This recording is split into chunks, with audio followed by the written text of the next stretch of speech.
Oh, did you hear about that lady that got her legs chopped off at the amusement park? I don't want to talk about it. Oh my gosh. I don't want to talk about it. A cable came out and just chopped her legs off. I've been on that ride, not in that area, but I've been on that ride, and I don't want my leg. That sucks going home that night. Oh, that's the part that sucks. The only thing that sucks is going home that night. No, when you're just like, oh, my shoes are over there. Yeah, You know what I mean? so are my feet are still in there. Like, what? That's horrible. Oh, all right. All right, next story. On a positive note, not really. The congressman is trying to do is a very great thing. The fact that they even thought passing a loophole for this it blows my mind. It took my legs being taken from me, which people take for granted every day, to have something change, and that's sad. We should have known, that everybody in our community in America should just be safe, just to go out and have fun. And I'm very glad that he's here to help us with this, because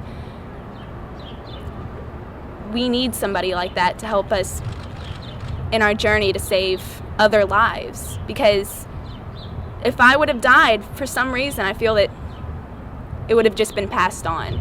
But that I'm alive and I fought and I'm here today, then now we're going to change and make it safer so that these parents can feel comfortable with their kids going to these parks and having fun, instead of fearing for their child's life. Or just how this accident, how it has affected you? In every way possible. This accident has affected my life dramatically. I was in bed for 10 months, and I was a 13-year-old girl coming into I was becoming a teenager, and that was taken away from me. My whole 8th grade year was taken away from me. On the 21st of June 2007, Caitlin Lassiter and her two friends were enjoying a day out at Kentucky Kingdom when the unthinkable happened. Whilst riding the drop tower ride known as the Superman Tower of Power, the ride malfunctioned, resulting in horrific consequences that would change Caitlin's life forever. The investigation into the incident shone a light on a multitude of failures, showing the disaster could have been completely avoided. But what happened that day? And what happened to Caitlin? Let's talk about it. This is the infamous Superman Tower of Power disaster.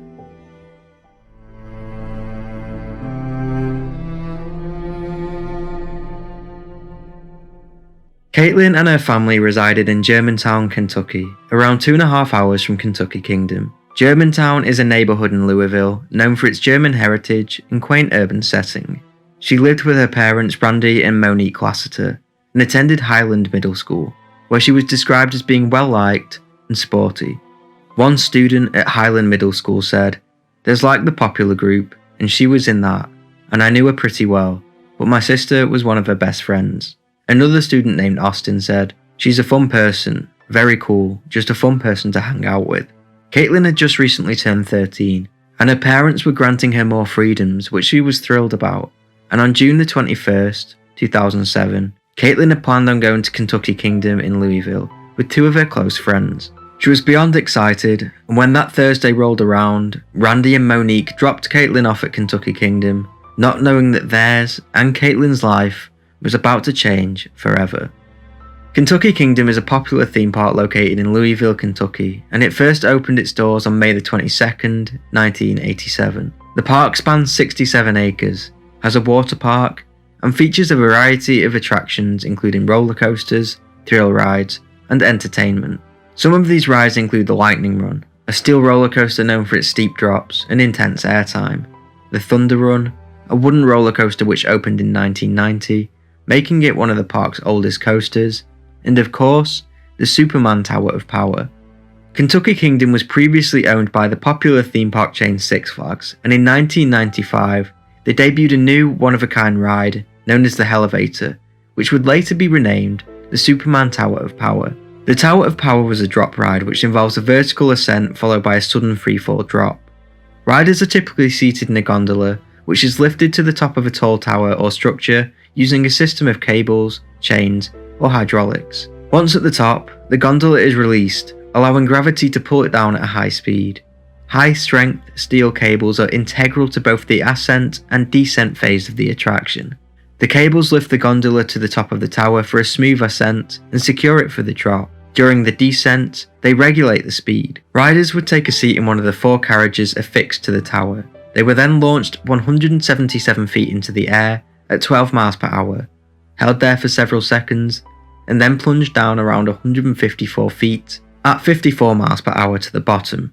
The ride was manufactured by Liechtenstein-based company Intamin. Intamin, short for International Amusement Installations, is a leading manufacturer of amusement rides and roller coasters, headquartered in Scharn, Liechtenstein.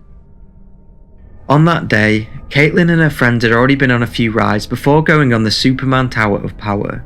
They went on the ride once and had no problems. When they got off, they noticed the queue for the ride was small.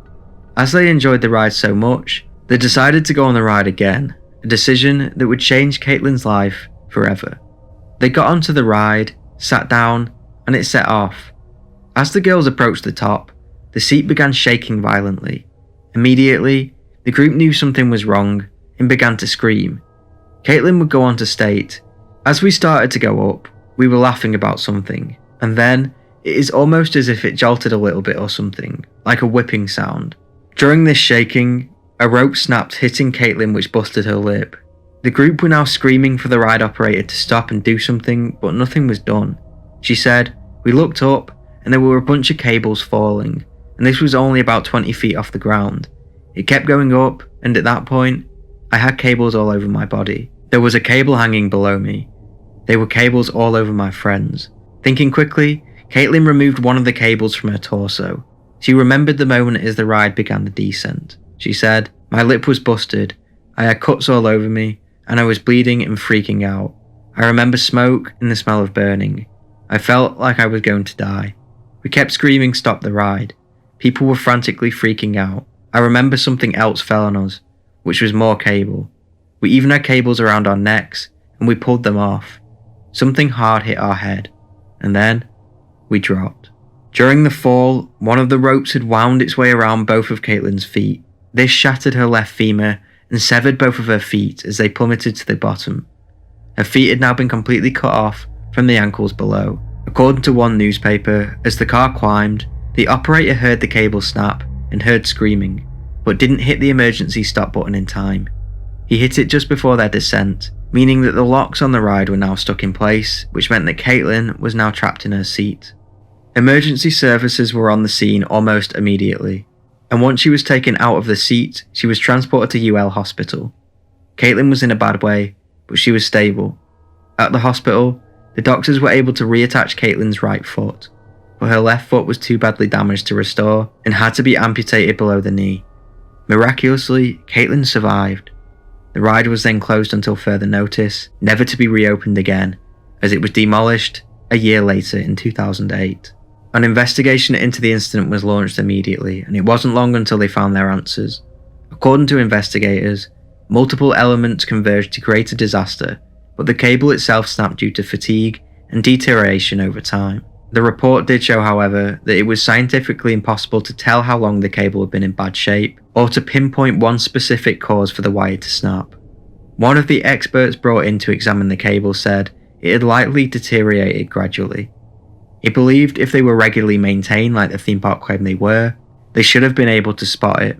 In a deposition following the accident, John Smith, the park's ride maintenance manager since 1999, revealed the technicians for the theme park never did a hands-on examination on any of the 10 cables on the ride before the tragedy and never brought it to his attention. He claimed these inspections were part of the guidelines and that they should have been done every day. Smith also stated that the park did not lubricate the cables on a daily basis. In short, there were a series of failures and this incident could have been completely avoided. In the aftermath, the park was fined $1,000, and in response to the tragedy, the Kentucky General Assembly passed a state legislation prohibiting most high school students from running theme park thrill rides, as the ride operator that day was only 18 years old. The Lasseter family then sued Kentucky Kingdom for negligence, and a settlement was reached for an undisclosed fee. It was claimed in the J. Beasley report that the settlement would provide lifetime care for Caitlin. In other words, they would be paying her for the rest of her life. In another twist, the owner of Kentucky Six Flags sued Intamin, the ride designer, claiming they were to blame for the disaster. Of course, they didn't win their suit. Rides all over the world similar to the Superman Tower of Power were checked and made sure they were maintained up to standard. 5 months after the accident, Caitlin's parents told the media, "To watch our daughter continually try to overcome such extreme pain and adversity has definitely been 5 of the most trying months of our lives." After enduring months of pain and surgery, Caitlin began walking with the help of a prosthetic leg and went on to tell reporters at Capitol Hill, "This accident has affected my life dramatically. If I would have died for some reason, I feel it would have just been passed on, but I'm alive and I fought and I'm here today. Now we're going to change it and make it safer." In some brilliant news, Caitlin's replanted foot regained motor and sensory function, meaning today it is fully functional. It is clear that Caitlin is a remarkable woman who, against adversity and pain, fought every step of the way to get where she is now. In recent years, Caitlin has kept out of the limelight and has not made many appearances in the media, which I don't blame her for. If she does somehow come across this video, I hope she's found peace, happiness, and all of this is a distant memory. As always, this is not an AI channel, I do everything myself, and if you appreciate my work, subscribe, and if you want to go the extra step to support the channel, maybe consider becoming a member. I'm not sure if it's true, but I believe Caitlin is now a cardiac ICU nurse. What an amazing woman. Let me know what you think about her case in the comments below. And as always, thank you for watching.